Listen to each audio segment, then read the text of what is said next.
O sigui, jo tenia clares dues coses, que volia venir a Barcelona i que amb allò que fes m'havia de guanyar la vida. Diu, compte, no fos cas que perdem un bon científic per guanyar un mal emprenedor. Percebem que teniu una expectativa de trajectòries lineals. I aquestes trajectòries lineals rarament es donen. Si promets alguna cosa, estigues molt segur, sobretot quan aquelles coses afecten a persones.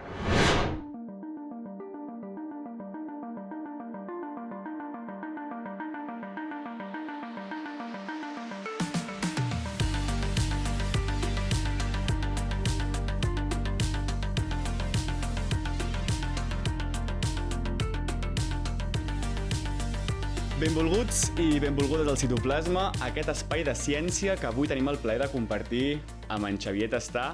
Reconec que l'entreta d'avui se m'ha fet difícil, perquè podríem no acabar mai. Però per començar, fàcil, avui parlem amb un doctor en Biologia i professor del Departament de Bioquímica i Biomedicina Molecular de la Universitat de Barcelona. Fins aquí ens hem entès, fins aquí ha estat fàcil, però ara comença el que realment ens interessa. És per això que som aquí. Parlem avui amb un coinventor de 5 patents, sí, un soci fundador d'un spin-off i un dels màxims impulsors de la transferència de coneixement entre la universitat i la indústria. Un dels grans referents de l'emprenedoria i del món de l'R+D, que això en parlarem avui. Tant que actualment és adjunt al vicerectorat d'Emprenedoria, Innovació i Transferència i el vicepresident de l'Associació Espanyola d'Emprenedors Científics i Tecnològics. Per tant, Joel, avui parlarem de recerca, avui parlarem de desenvolupament, d'innovació, de transferència de coneixement i d'emprenedoria. Parlarem també de spin-offs i de startups, perquè si la recerca universitària pot crear empreses, avui en dia és en gran part gràcies al nostre convidat d'avui. Intentarem esbrinar, Xavier, si tens una vegada a casa una bola de cristall, perquè en el bon sentit de la paraula crec que ets un visionari. Així que, amb tots nosaltres, Xavier Tastà, moltes gràcies per venir avui, com estàs? Moltes gràcies a Ot, moltes gràcies a Joel per convidar-me a aquesta experiència. La veritat és que no sé si es veu en càmera que m'heu fet posar vermell amb aquesta presentació hiperbòlica, però en tot cas encantat de respondre a les vostres qüestions i contribuir a aquesta iniciativa fantàstica del vostre podcast, el Citoplasma. Gràcies. Tu, Joel, com estàs? Estàs bé? Molt bé, molt content avui. Jo sí que estic content. A veure, comencem. Sí, començaré preguntant-te jo... Bueno, ja ho hem comentat una mica abans. Què hauries fet si no t'haguessis dedicat a la ciència? Què volies ser de petit? Mira, de petit, i quan m'ho has dit abans, que m'ho diries o m'ho he recordat, jo deia a casa meva, devia tenir llavors, jo què sé, 5, 6, 7 anyets, que em volia dedicar a criar gossos. Això és el que deia llavors i que anys després també els meus fills em recordaven, o la meva germana em recordava que jo havia dit això quan jo era molt petit, no?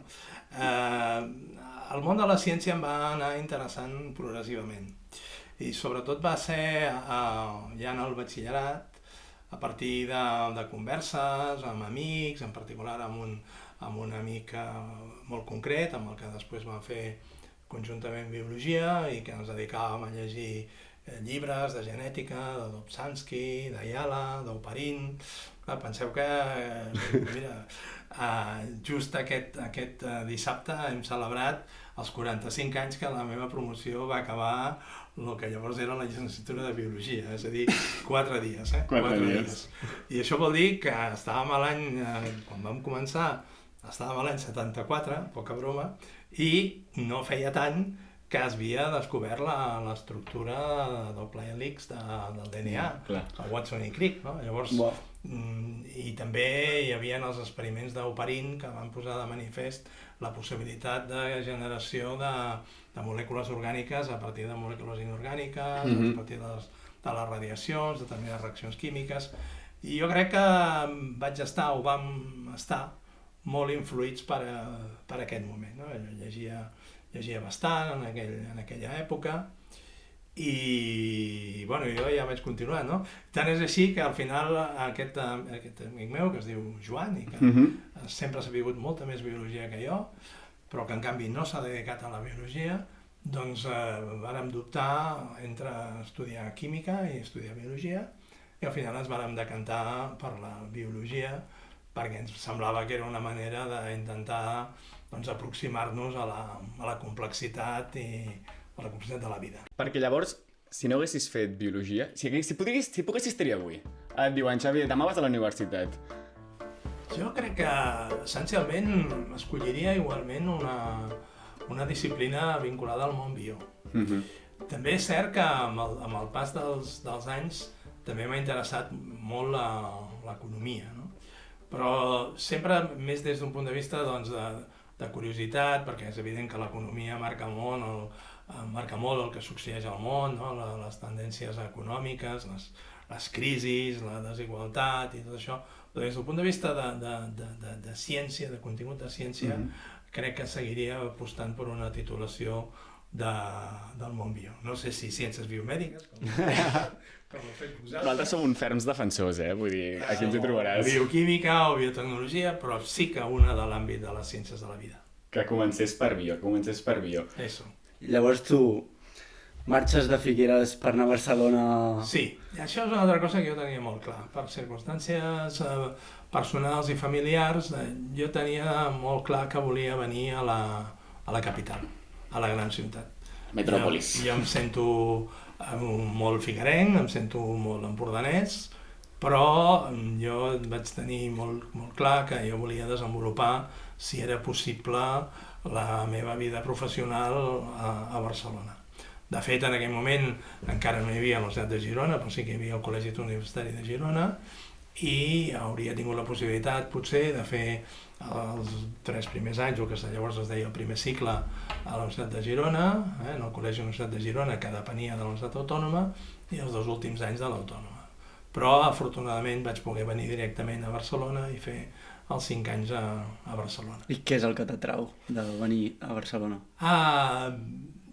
És que jo sóc un home de metròpoli. Ja. És a dir, m'agrada, tot i que després també pateixes algunes de les conseqüències de viure a la gran ciutat, i no entrarem en detalls, perquè si no això entraria per fer un altre podcast, però m'agrada l'entorn cultural, m'agrada el poder visitar un munt de coses, de poder acudir, encara que després no ho facis, perquè moltes vegades tens les oportunitats de fer-ho i no ho fas. Allò que dius, hi ha una exposició molt xula en aquest museu, no? Podríem anar-hi.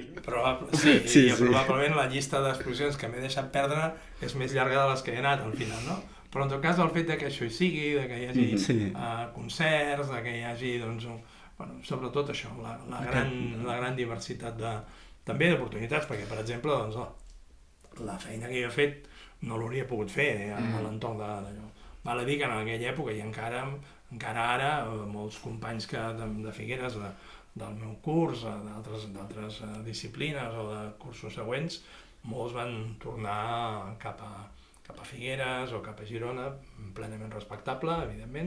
Tothom opta pel que creu adient, però la meva opció era la capital. Bé, doncs jo ara haig de fer una cosa que potser el Joel em matarà, però jo em saltaria el Big Bang, perquè a mi el que m'interessa és anar cap a la primera vegada.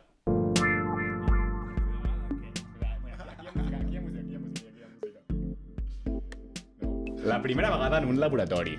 La primera vegada que tu acabes aquests 5 anys de biologia. O potser durant aquests 5 anys. O durant aquests 5 anys, no? Tu entres en algun laboratori i el primer que veus és recerca bàsica, entenc. Totalment. Exacte. És que la meva trajectòria posterior no s'explica sense una sèrie de fets molt concrets. I un fet molt concret és que a tercer curs, 3 de 5, m'assabento que el que llavors era la càtedra de Fisiologia General, encapçalada pel doctor Emilio Herrera, que és un dels primers científics espanyols que havia fet estades llargues a l'estranger i en particular als Estats Units, doncs plantejava que nois i noies que estàvem estudiant col·laboréssim en impartir les pràctiques. La cosa funcionava que si et seleccionaven a tercer, llavors a l'estiu de tercer a quart et quedaves a Barcelona i durant aquell estiu feies les pràctiques és a dir, entrenaves tu les pràctiques per poder fer després de monitor de pràctiques. quan ets molt jove, com sou vosaltres, i en definitiva el que tens ganes, almenys el que jo tenia ganes, era ganes d'explorar, ganes de conèixer. Jo no em plantejava què passaria demà o demà passat. Jo vaig veure aquesta oportunitat i m'hi vaig apuntar, em van seleccionar, érem 16, Déu-n'hi-do, i llavors van fer aquesta tasca, no? I encara aquests dies que sabia que vindria aquí, recordava que jo sempre he sigut una persona bastant llançada i recordo encara la mirada dels meus companys, dels altres alumnes interns, que es dèiem així, mirant-me a mi quan jo començava a fer les classes de pràctica. Clar, perquè tu els hi feies als altres. Tu els hi feies els de la teva promoció. Jo els hi feien als alumnes, però els altres col·legues que estaven per allà. Vale. I recordo la mirada, dic... Què fa aquest pinxo? El professor Xavier. Com es llença aquest noi, no? Aquest company. I érem de dos cursos, hi havia que estaven ja fent 5è i jo estava fent 4. I bueno, la veritat és que va ser una experiència molt interessant, però és que a més, això llavors és el que t'obria la porta a poder fer la tesina, que és el que ara seria l'equivalent al TFG, però que, amb permís dels TFGs actuals, era bastant més intens i podia arribar a durar un any. Un any sencer. I de fet jo vaig fer la tesina mentre estava fent 5è. Per tant, em vaig fer un munt de campanes, de classes de... El Xavier no anava a classe, que quedi clar. El Xavier no sempre anava a classe. No sempre anava a classe i gràcies a amics i amigues, sobretot a amigues, doncs tenia accés, evidentment no electrònicament, però sí físicament, a uns apunts fantàstics que em salvaven la vida i amb els que... A nosaltres també ens passava que les amigues sempre eren una font de referència bastant més fiable. Sí. Les amigues que els amics. Això permaneix amb el temps, I és curiós perquè quasi tothom que ve aquí diu una mica això, que la universitat és un esport d'equip. Sí, 100%. Al final. Et robo la frase. Me la roba, si és nostra ja.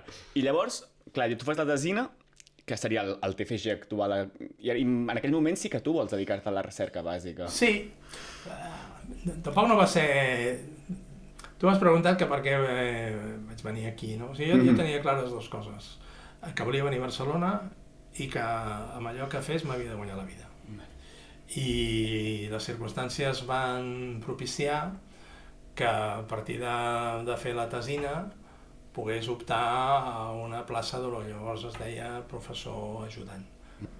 I això va fer que gent molt jove, com érem encara llavors nosaltres, 30 anyets, doncs poguéssim ja començar a fer el nostre propi camí. I que en aquell moment també es varen formar grups de recerca, que molts encara continuen, i jo vaig tenir la sort, podria dir, de demanar-li a dos companys, Antonio Zorzano i Manuel Palacín, si volien fer el grup conjuntament, i així va ser. De fet, l'Antonio Zorzano havia estat ja als Estats Units, havia tornat, havia fet la tesi, portava, diguéssim, un camí més avançat, i varen fer una aliança, que d'alguna manera encara perdura, i a partir d'aquí, doncs això. Llavors vaig ser el típic doctor jove, diguéssim que ja vam començar a poder tenir projectes de recerca propis, per tant vam poder fer recerca, vam poder començar a publicar, i vaig estar uns anys fent senzillament tasques de laboratori. I això perdura fins a l'any 90, crec que va ser 90-91, on per un cantó, doncs, a partir d'una conversa amb un professor que després va marxar a la Universitat Pompeu Fabra, doncs vaig passar a ser el coordinador del programa Erasmus a la Facultat de Biologia. Ah, sí? Penseu que en aquell moment enviàvem 5 o 8 alumnes fora. Eres la Marta Camps, podríem dir. Tens tanta sort que no fos amb nosaltres, perquè t'hauríem enviat tants correus de, ostres, això no em funciona, ostres, això no sé què. Funcionàvem amb fax, i un telèfon, perquè evidentment no hi havia encara l'ordinador.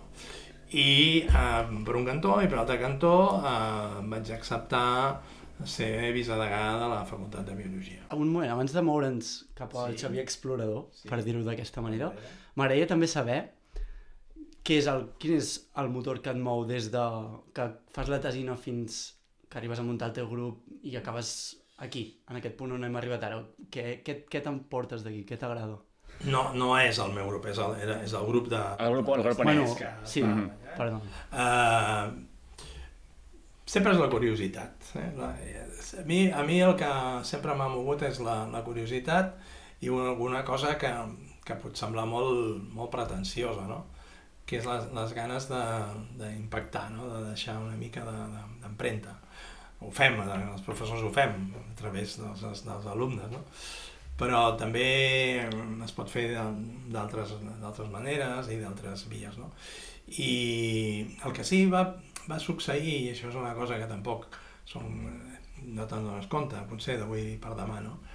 Que de mica en mica em vaig donar compte que allò de dissenyar experiments, fer experiments, generar resultats, valorar, analitzar aquests resultats i després al cap de X mesos o anys publicar, potser el rewarding, que en dic jo, la recompensa, era una mica massa llunyana per mi, pel meu tarannà, no?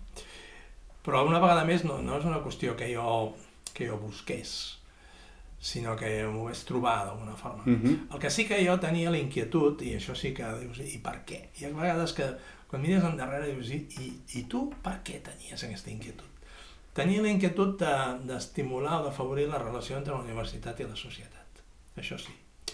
I vaig començar a llegir, vaig començar a mirar i tal, i llavors va passar que vaig veure que la Unió Europea estava a punt d'aprovar o havia aprovat una normativa que havia d'eliminar la utilització d'animals de laboratori per la cosmètica, no pel món dels fàrmacs, no? Del drug discovery, no? Les fases clíniques, però sí per la part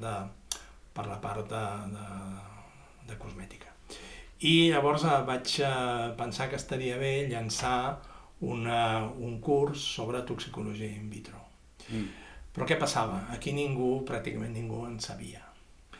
I llavors vaig tenir, a partir d'una conversa amb un professor que ha estat molts anys del meu departament, que diguéssim probablement de manera involuntària, però va tenir un paper important, em va dir, Xavier, tu has de parlar amb tal persona.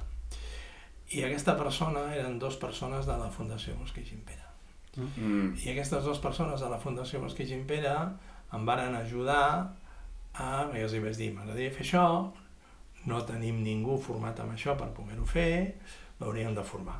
I en aquella època passaven coses, això ja era a principis dels 90, passaven coses que ara serien impensables que passessin. Què passava, Xavier? Passava doncs, que podies anar a veure una determinada persona de les estructures de govern del país i sortir amb la possibilitat d'enviar 2 becaris a París a fer un màster sobre toxicologia in vitro. I llavors vaig enviar aquestes 2 persones a París a formar-se per poder ser les professores d'aquest curs de toxicologia in vitro. Clar, això avui en dia seria diferent, no? Avui dia hauríem de fer no sé quantes... Molts papers. Sol·licituds, aplicacions, no sé què, no sé quantos. I a vegades, diguéssim, els avenços han fet que algunes coses siguin més fàcils, però també han complicat d'altres. Molta burocràcia. Exactament. I aquest curs, podríem dir que és com un dels teus primers projectes més així que muntes? Sí, sens dubte. Sí, és la teva porta d'entrada a l'emprenedoria, podríem dir. Bueno, el fet de fer-ho ja va ser una iniciativa emprenedora. Recordeu, sempre us deia que hem de posar... A classe ens deia això, Xavier. Emprenedoria al mateix nivell que l'emprenedoria, no? O sigui, jo vaig ser intraemprenedor perquè vaig llançar coses a dintre de la universitat que abans no estaven. Si hi ha gent que va acabar molt ben formada, gràcies a tu. Espero. Home, i tant. Uns van fer una setmana de pràctiques a València, una setmana de pràctiques al que llavors encara era el Departament de Bioquímica Química, una setmana o 3 o 4 dies al Consell Superior d'Investigacions Científiques, etc. Per tant, va ser unes pràctiques itinerants. Però no hi va haver-hi mai segona edició. I només així breument, perquè tenim molts temes de parlar, però m'agradaria saber què cal per muntar un projecte així, un curs d'aquesta envergadura?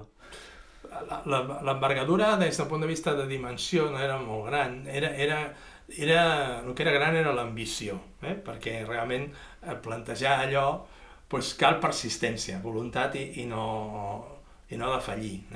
Una mica com el vostre podcast, que tindrà molt d'èxit, però caldrà picar pedra perquè reeixeixi. Clar. Tu, per exemple, vas contactar amb aquests laboratoris on... Contactar amb aquests laboratoris, em van ajudar, aquestes dues persones de la Fundació Bosch i Gimpera, doncs em van ajudar molt. Una d'elles, malauradament, ja ha desaparegut, però l'altra continua amb l'amistat.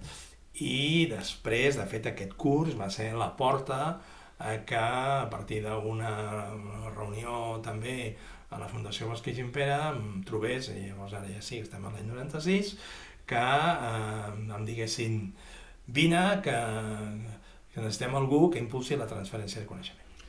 I aquí està. I aquí arribem cap al nucli. Ara mateix ha anat lligadíssim, que és que anem a veure realment què fa el Xavier avui en dia.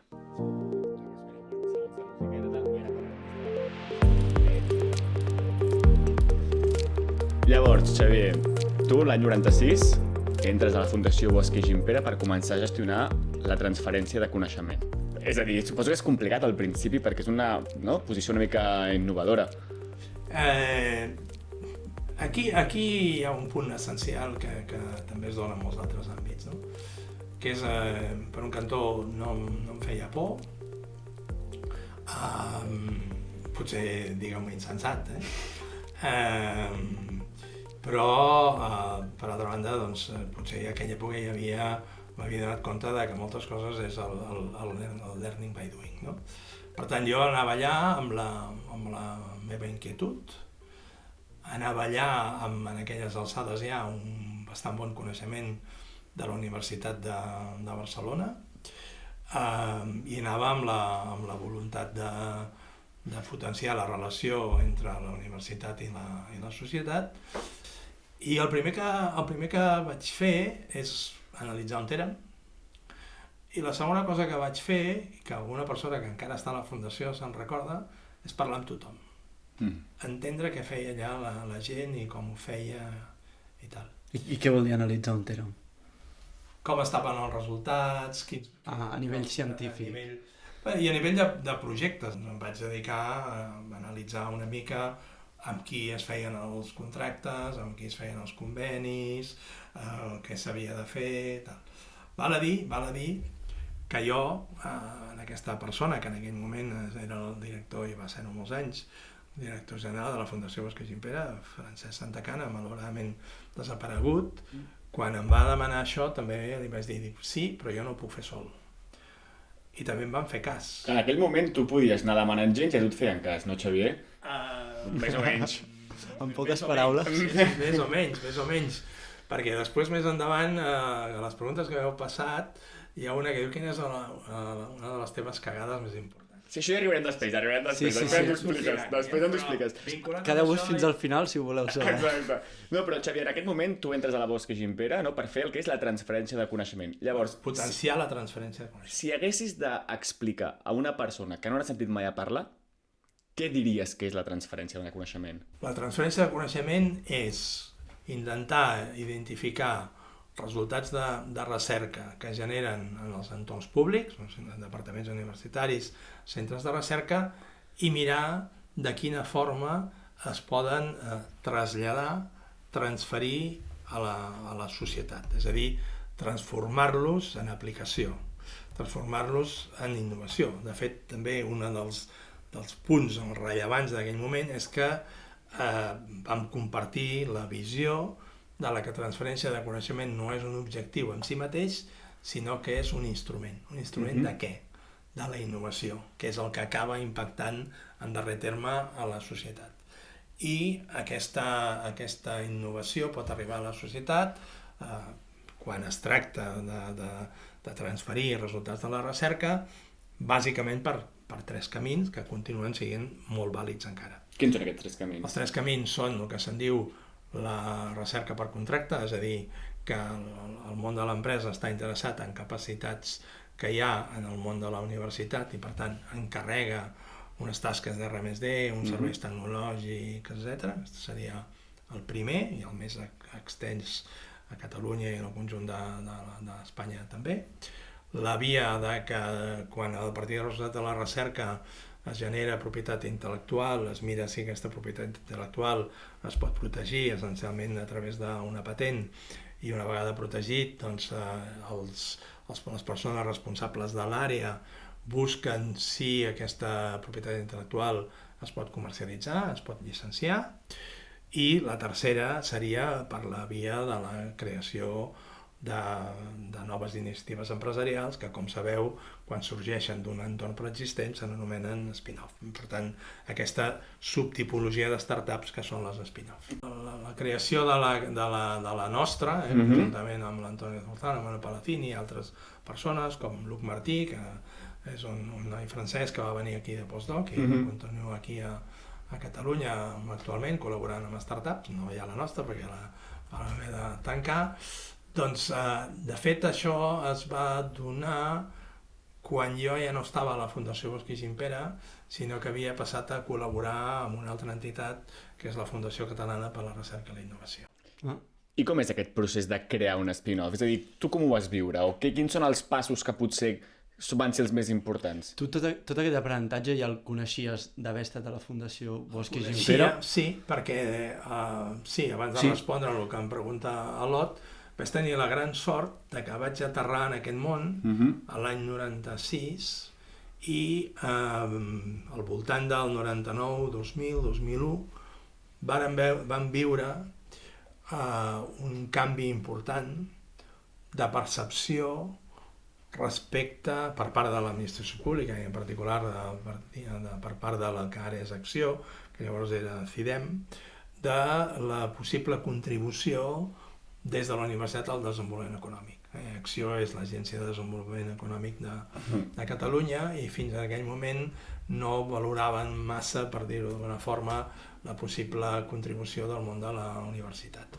Però va haver-hi un canvi de persones, va haver-hi un llançament d'una sèrie de programes com la xarxa de centres de suport a la innovació tecnològica, la xarxa de trampolins tecnològics, l'inici de el que van començar a ser els ajuts a la creació d'empreses de base tecnològica, i com he escrit alguna vegada, en poques ocasions es pot considerar que hi ha una relació causa-efecte tan directa com aquells ajuts que es donaven a principis del 2000 per la creació d'empreses de base tecnològica d'espin-offs de les universitats. Allò va representar l'inici de la creació d'aquest tipus d'empreses, un inici que ja no s'ha aturat, que no s'ha d'aturar ni amb la crisi econòmica del 2009, 2012, 2014, com que va durar tants anys, però al final que vulgueu, potser no ha acabat mai encara, ni les altres crisis que han vingut després. Això va començar 2000, 2001 i ha continuat endavant amb les dificultats que vulgueu, però de manera consistent. Clar, i llavors, o sigui, en aquell moment, el paper de la fundació, de diferents fundacions, és donar suport a la creació d'espin-offs. Què vol dir donar suport a la creació d'espin-offs? Quan n'aprens d'això? Acompanyar, és a dir,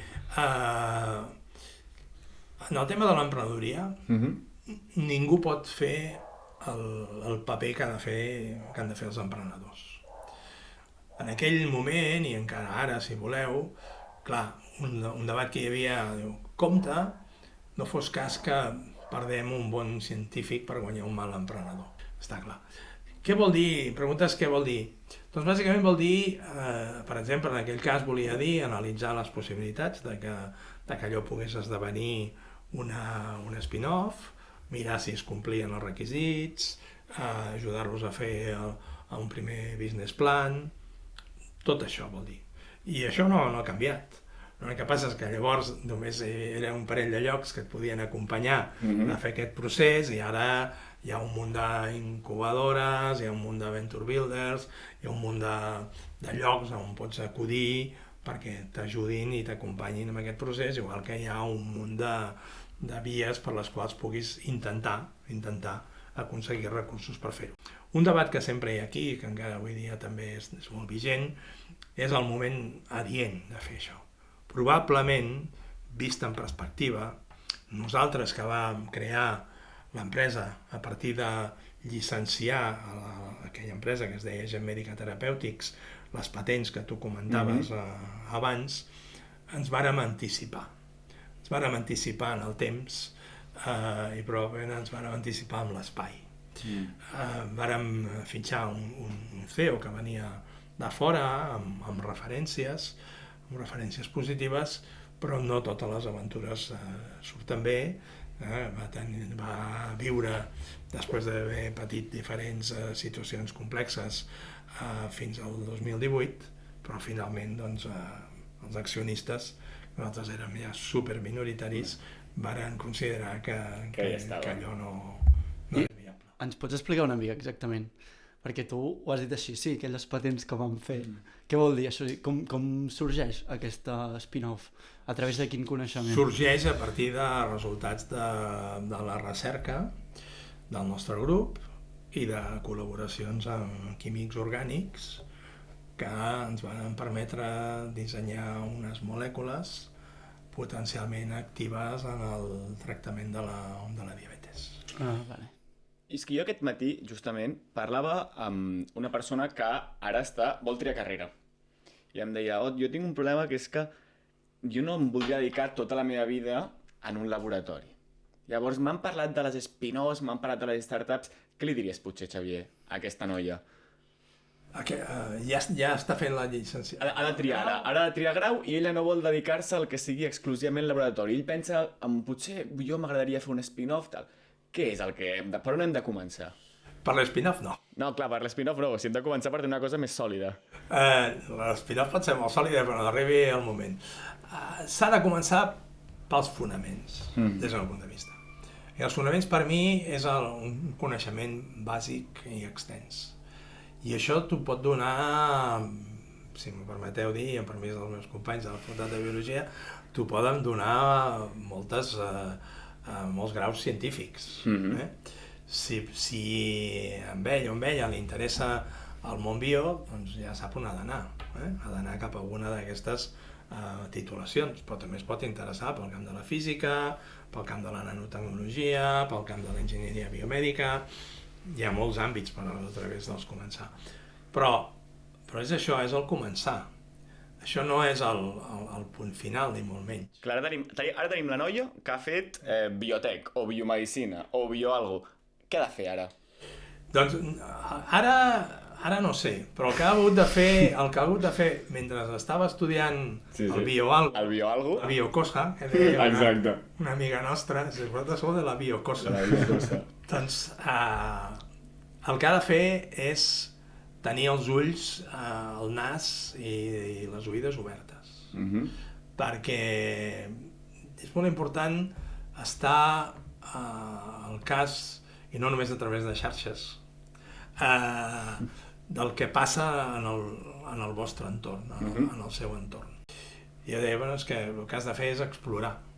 O sigui, el que no pots pretendre és que perquè no et surt l'opció A ja no busquis l'opció B, o perquè no et surti l'opció B no busquis l'opció C.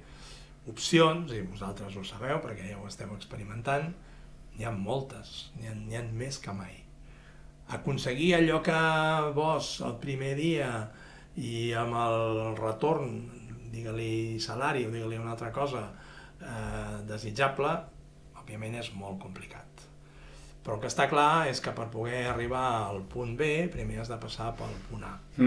I que el fet de que estiguis en el punt B no vol dir que necessàriament hagis d'anar al punt C, pots tornar al punt A, pots anar al punt B1, al punt B2, al punt B3. Això és una cosa, i amb això m'ho heu sentit dir, i per tant doncs, que ho repeteixi aquí, doncs, crec que no hi haurà cap problema, que a vegades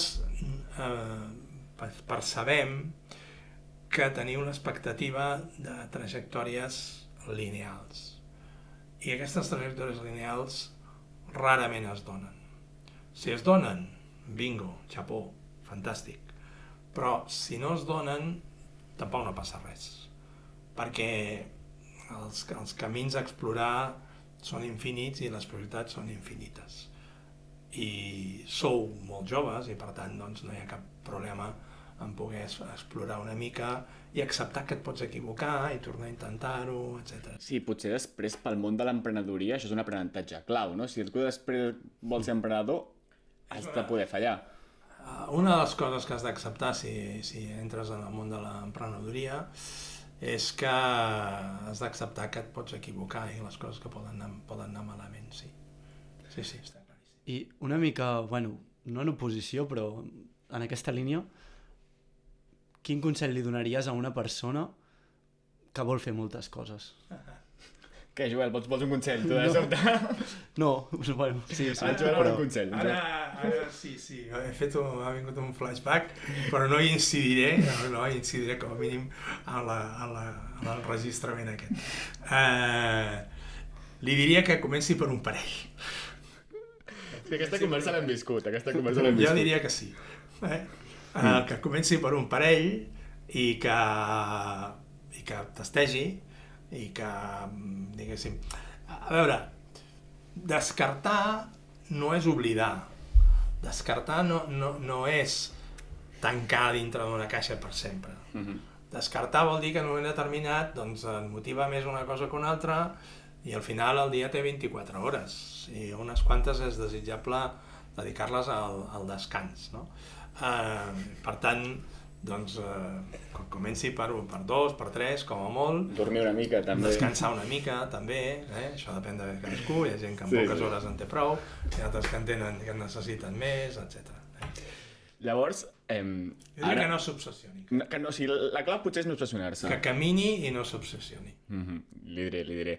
I una pregunta també en aquest sentit. Clar, tu si vols ser emprenedor has de tenir els ulls oberts, t'has de moure, has d'anar pas per pas, no tancar cap porta, però potser quina és una clau que obre molts panys? Quina cosa diries que, ostres, doncs fer això potser aniria molt bé? Tenir capacitat de relació i tenir contactes. Està claríssim. Per això és important, doncs, en aquest moment, que sí que podem parlar d'un ecosistema, viure, experienciar aquest ecosistema, interaccionar amb aquest ecosistema, acudir a xerrades, a hackathons, a concursos, a sessions de presentació de l'elevator pitch, de l'entitat aquesta, de l'entitat altra. Això és molt important i no tenir por de parlar amb la gent i d'enviar missatges a través de LinkedIn, escolta, m'agradaria tenir una mica d'orientació amb això, tal, i així de mica en mica vas fent vas sent conegut i vas podent, i evidentment això al costat dels aprenentatges més formals, no? Amb una pregunta de les que hi ha allà, diu, i què cal estudiar per fer això? És el que deia al principi, molt d'això és el learning by doing, o sigui, encara no fa massa temps algú em preguntava, i un s'obté el títol d'emprenedor. El títol d'emprenedor te'l dona la vida, no s'obté en cap lloc. També és cert, i sobretot avui dia que hi ha aquesta gran possibilitat d'interaccionar, que sí que és bo buscar complements formatius que et serveixin. Però senzillament són, podríem dir, peces del puzzle que t'ajuden a completar el teu propi puzzle. Clar, ara hi ha màsters de bioemprenedoria, però no tothom que faci aquest màster serà emprenedor. No és el que ens estàs dient. Per bona lògica, no. És que el dilema de si l'emprenedor neix o es fa està aquí. És un dilema encara? Pensar que qualsevol persona que digui jo seré emprenedor serà emprenedor, crec que seria erroni. Llavors aquí ve l'altre element. Emprendre és un tema d'equip, també. És un tema d'equip. Això, molta gent encara pensa que el més important per llançar una nova empresa és la tecnologia, i no és la tecnologia. La tecnologia pot ser una condició necessària, però no és suficient. L'equip és crucial, i que aquella tecnologia pugui donar resposta a una unmet need, una necessitat no coberta, i que a més aquella necessitat no coberta pugui ser valorada pel mercat i per tant el mercat aposti per aquell camí, això és essencial. I això són coses que tampoc no tens la resposta el primer dia. Pots tenir la resposta potser al cap d'un any, de 2 anys, 3 anys. Per tant, és lògic que hi hagi cada 10 startups al cap de 5-6 anys, 4 o 5 hagin plegat, 2 intentin sobreviure i 1 o 2 siguin les que tiren endavant amb força. Una pregunta que tenia jo relacionada amb això, que bueno, ho has respost amb tot el que has dit, però per fer com un petit incís en això.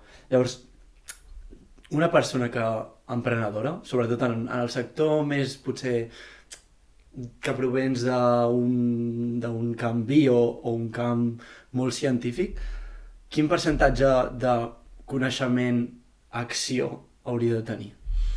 Uau, això és la pregunta del milió, Escolta, jo si això ho sapigués...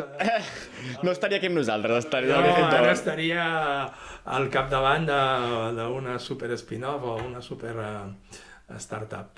És que depèn del moment, és a dir, pel que fa a l'acció, per descomptat, implica molta dedicació, però també implica molta resiliència, molta resistència a la possibilitat de fracassar.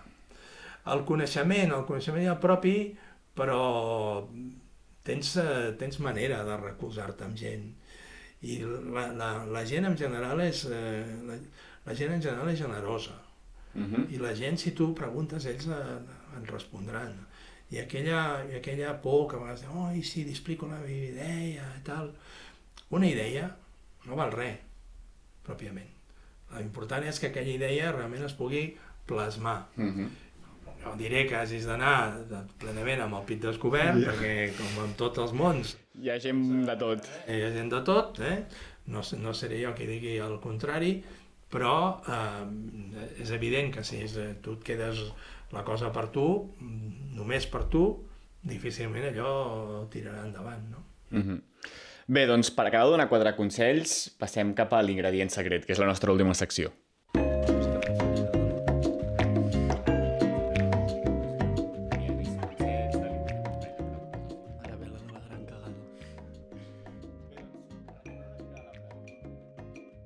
Retornant una mica a la qüestió que comentaves abans, no, Xavier? En aquest món teu, no?, de la transferència de coneixement i dels fracassos i els encerts, hi ha hagut grans cagades, n'estic convençut. Per tant, Xavier, quina seria la teva gran cagada? És difícil, perquè clar, n'hi ha unes quantes. Hi ha unes quantes, ens pots dir. Hi ha unes quantes. Una que és d'aquelles que encara em dol i que té a veure amb la gestió de persones. Com vaig anar a la Fundació Bosch i Gimpera vaig trobar que havia de gestionar un equip de 30-40 persones, no? I en un moment determinat que estàvem ampliant l'equip, jo volia que una persona s'incorporés a l'equip, no? I jo li vaig dir, la setmana que ve estaràs treballant amb nosaltres. I això mai va passar, perquè l'última decisió no era meva. I llavors això és una cosa que sempre m'ha quedat molt marcada. Per tant, d'alguna manera, si promets alguna cosa, estigues molt segur, sobretot quan aquelles coses afecten a persones. I ara, per fer la part maca de la moneda, no?